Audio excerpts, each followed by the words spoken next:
यह आपका विपरीतार्थक शब्द है और इससे पहले आपको लिखा चुके हैं, जिसकी शुरुआत आपको अनाथ से हुआ था, जिसमें लिखाए थे अनाथ का शनाथ, अवनति का उन्नति। इस तरह करके जो लिखाए थे उसी पर्यायवाची का ये दूसरा फेज है। और ये दूसरा दिन जो आपको इहलोक का परलोक जो देखे थे, पार्ट 2 है ये, जिसमें आपको शुरू हो रहा है ईश्वर का जीव से। ईश्वर का जीव से यह जो है आपका शुरू हो रहा है। तो इसमें आप लोग जो है बारी दर बारी देखिए, मतलब ईश्वर का जीव से लेकर के और अभी जो जागरण का निंद्रा तक लिखाए हैं, यह आप देखिए। इससे आगे फिर जो है अगले दिन लिखाएंगे, तेजी से आज बताएंगे। जैसे कि आप पिछले दिन आप देख पा रहे थे, क्या देखे थे, तो यही विपरीतार्थक शब्द, ये आपका विपरीतार्थक शब्द है जो आपने फर्स्ट स्टेज में इहलोक से परलोक, अनाथ से सनाथ से, अनाथ का सनाथ स्टार्ट हुआ था और इहलोक का परलोक यहाँ तक चला।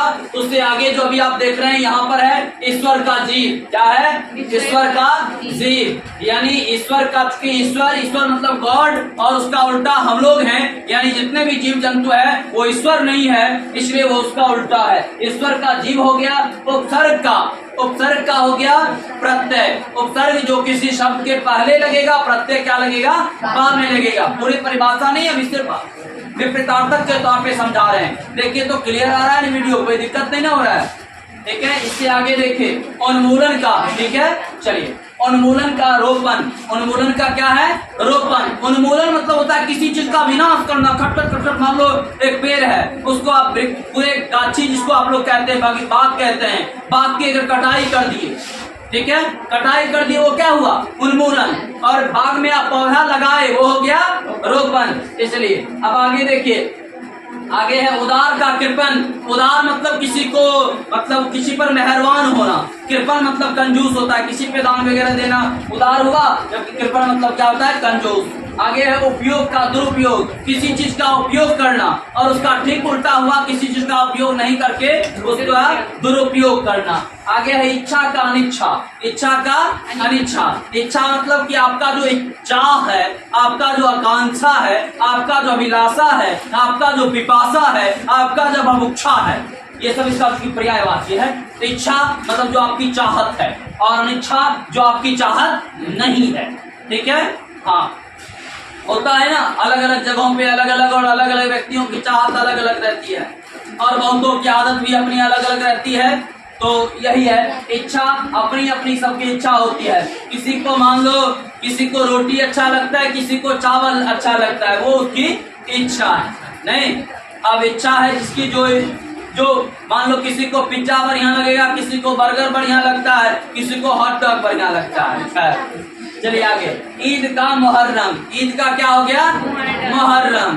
तो ईद चूंकि वो पर्व है जिसमें क्या होता है, जनरली ईद खुशी के लिए मनाया जाता है, क्योंकि पैगंबर मोहम्मद साहब का जो जन्म दिवस हुआ था वो था ईद ए मिलादुन नबी के नाम से मनाया जाता है। या मैं किसी धार्मिक चीजों के लिए नहीं, बस विपरीतार्थक के तौर पे बता रहा हूँ। ईद और मुहर्रम क्या होता है? यह एक शुभ के रूप में मनाया जाने वाला त्योहार है, इसीलिए ईद का मुहर्रम होता है। यह एक कुर्बानी का त्योहार है मुहर्रम। आगे है उपकार का अपकार। उपकार मतलब होता है भलाई, जबकि अपकार मतलब होता है खराबी। मान लो आप कोई ऐसा चीज खा लिए, आप जानते हैं लीची जो फल होता है, वो लीची आप एकदम दाएं तक खींच दिए, पता चला कि कल भोर से आप बाथरूम में बैठे, ठीक है, क्यों? वो अपकार कर गया। क्या हो गया? अपकार कर गया। उत्तम का क्या होता है? अधम होता है, ठीक है। उत्तम मतलब सुंदर, अधम उसका उल्टा। उच्च का क्या होगा? निम्न। ऊंच का नीच, उच्च का निम्न, ठीक है। उच्च मतलब ऊपर, नीचे मतलब निम्न। उत्तीर्ण का अनुत्तीर्ण, यानी उत्तीर्ण मतलब पास, अनुत्तीर्ण मतलब फेल। आगे है एरी का चोटी। देखते हैं किसी भी आदमी के निचल का भाग एरी और सबसे ऊपर का भाग करता है, चोटी बांध नहीं, तो ऊपर का भाग चोटी है, नीचा ऊपर दोनों एक दूसरे को उल्टा है ना। आगे उत्थान का पतन। उत्थान नहीं, किसी चीज का उत्थान ना, पतन मतलब किसी चीज के गिरावट के लिए। उधार का नकद। उधार का नकद, नगद नहीं होता है, नकद होता है। आगे है उग्र का सौम्य। उग्र मतलब कि क्रोधित वाला व्यवहार, और सौम्य मतलब सॉफ्ट। एकता, एकता का अनेकता। ठीक है, अनेक मतलब क्या होता है, ऐसे बटा हुआ भाग सब मिल गया तो क्या हो गया, यूनिटी हो गया, एकता। कुरूप का स्वरूप, कुरूप मतलब खराब रूप, स्वरूप मतलब सुंदर रूप। आगे क्रय का विक्रय, क्रय मतलब खरीदना, विक्रय मतलब बेचना। ज्योति का तम, ज्योति मतलब उजाला, तम मतलब अंधेरा, तम मतलब अंधेरा, काय अंधे महावनी नहीं। जागरण का निंद्रा, जागरण का निंद्रा, देखते होगे जागरण भर रात जगाने वाला काम होता है, जागरण होता है। जो देखते होंगे उसमें क्या होता है, ढोल नगारा आदि बज के भर रात जगन, उसको लोग कहता है आज जागरण का प्रोग्राम है। अलग बात है कहता है जागरण प्रोग्राम है, आए प्रोग्राम में नचनियों कल के प्रोग्राम करते क्या। चलो कृत्रिम का प्राकृत, पढ़ाई वाला चीज ऐसे भी नहीं, जैसे अभी मान लो वीडियो ये हो रहा है, ये वाला वीडियो पीछे अगर एगो आ गया, देखो कैसा जबरदस्त एगो नाच है, नाच वाला फर्क देखने लगेगा, कहेगा ये सब बादों में देखेगा, बाद में वो बात कभी नहीं आएगा।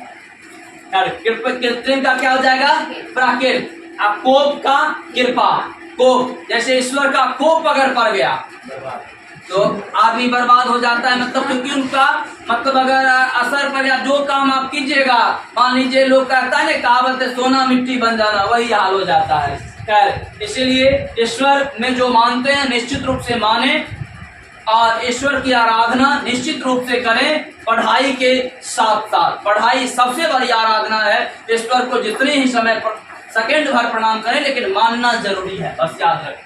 ठीक है, इसके लिए किसी भी जाति संप्रदाय इस सब को इस बीच में नहीं लाना है, क्योंकि अभी के दौर का एक खराब सिस्टम देखे हैं जो कहता है जो ईश्वर है, कहता है नहीं पूजा नहीं करेंगे, ईश्वर किसका, ब्राह्मणों का ईश्वर। अरे ऐसी बात बिल्कुल नहीं है, ईश्वर हैं, उनमें आस्था आपका है, आप अपना आस्था बनाए रखें, यहाँ जाति और धर्म और मजहब को इस बीच में ना लाएं, क्योंकि अगर ये धागा बांधने से आप अगर आनंदित होते हैं, अगर आप रुद्राक्ष पहनने से आप खुश होते हैं, तो उसमें क्या जाता है, निश्चित रूप से होए हाँ अंधविश्वासी ना हो।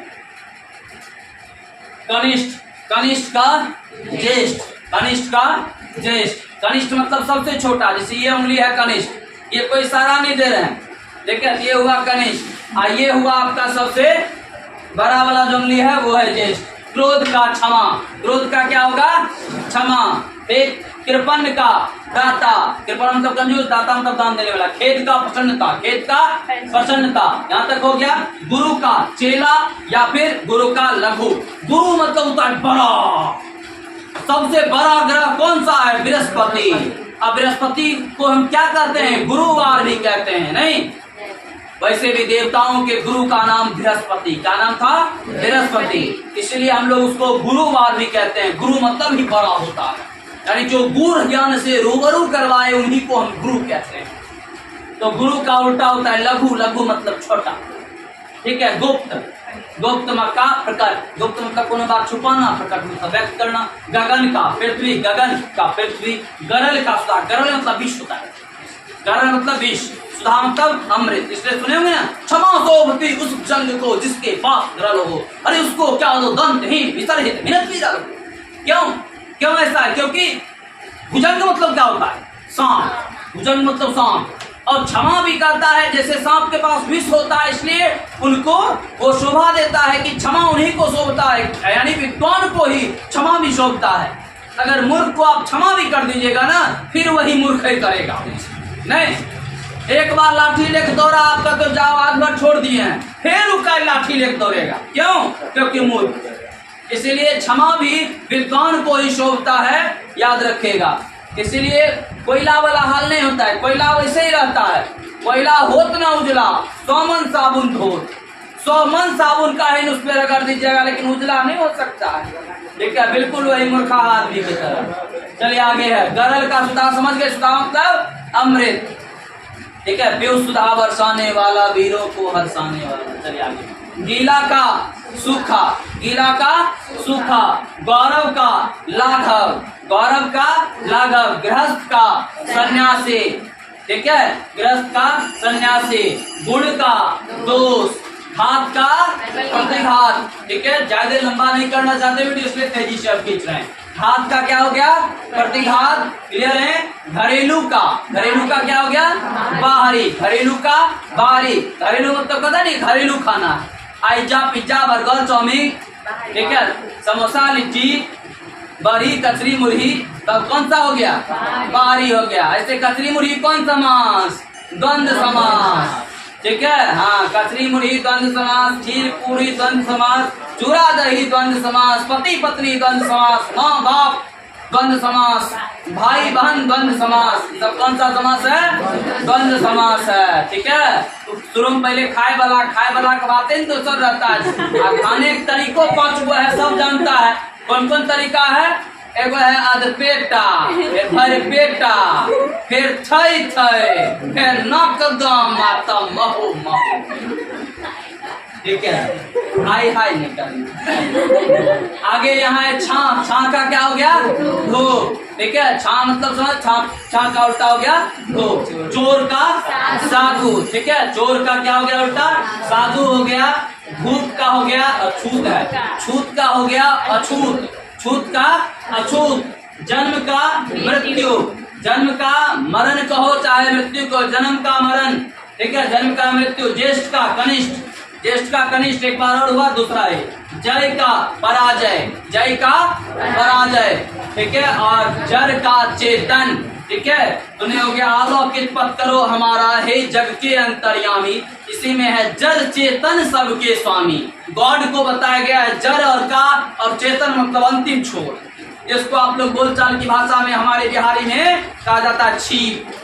नहीं कहा जाता है छीप पर चढ़ गए, नहीं, वही है जड़ मतलब नीचे जो वाला, ऊपर वाला एकदम छीप, इसको चेतन कहते हैं। जड़ चेतन सबके स्वामी वही हैं, इसलिए जड़ चेतन सबके स्वामी। चलिए इस पे यही रखते हैं, फिर तीसरे मतलब पर्यायवाची का तीसरा वीडियो भी अपलोड होगा, इसमें आपको इतना ही रहेगा। चलिए वीडियो को ऑफ कर दें, इस वीडियो में आपको इतना ही देखने को मिलेगा। चलिए ऑफ कर दें इसको। ये आपका